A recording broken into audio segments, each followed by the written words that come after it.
Dobrý den, kolegové.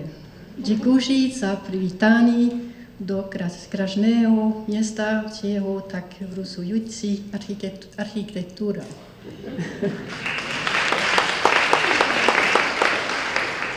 Dear colleagues, this symposium here in Prague, organized by the Neuropsychiatric Forum in cooperation with the ESTD, is for the ESTD the second biannual national one-day event held in a major European city.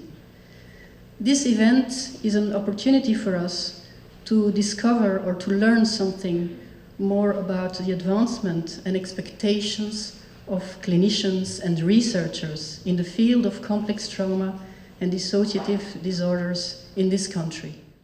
I believe you will enjoy the symposium, and I hope that you will find it an interesting inspiration for your professional growth and practice. Thank you. The sadness when she was thinking about the abuse. And you see that a child part stuck in trauma time has the developmental capacities of a child in that, I mean, you see the way she's drawing. This is an adult person.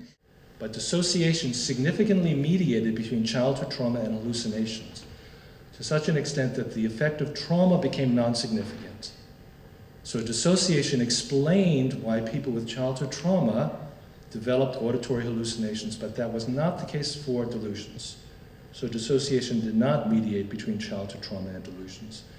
Dissociation consistently predicts auditory hallucinations in psychotic, clinical, and non-clinical populations, and this is a very large effect size. We're working on a study now in which we look at this effect, and there is evidence that the relationship is stronger between dissociation and auditory verbal hallucinations than between hallucinations and delusions. So there's evidence that this correlation is stronger than the relationship between hallucinations and so-called other psychotic symptoms. My English is not perfect, so if I will be stoned for a while, it won't be dissociation. It will be just amnestic aphasia in English. So for the diagnosing, the neurologists are probably the best specialists, because we know neuroanatomy, we know pathophysiology, and we should be able to distinguish between functional and organic. Paraclinical tools are of minor importance. Maybe in this myoclonus it's nice with these Bereitschaft potentials, but if you strongly believe in paraclinical tools, then you are lost in neurology.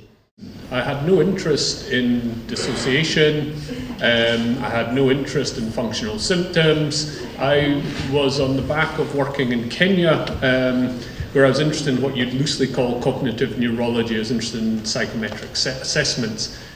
The patients with the functional symptoms, they're shown in the red line, slightly more of a response, but essentially a normal, if heightened, pattern of arousal. What was different though, is they had the same response to relatively neutral or indeed benign smiling faces. In other words, they were perceiving their environment in a slightly different way.